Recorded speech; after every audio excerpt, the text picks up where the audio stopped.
May pinsan ako at ngayon nasa gitna ng financial crisis. Bakit?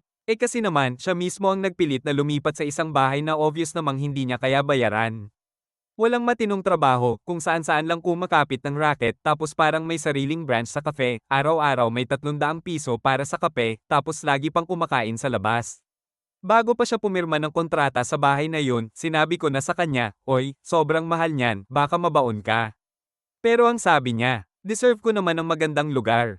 Aba di wow. Fast forward ng 3 buwan, ayun, di na niya mabayaran yung upa.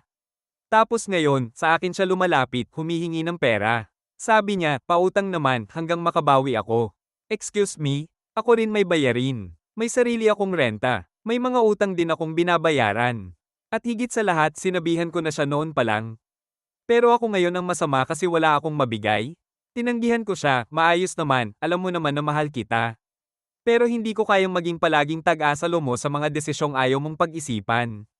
Ayun, triggered siya. Tinawag akong plastic, mayabang, at walang puso. Kesyo papabayaan ko raw siyang maging homeless.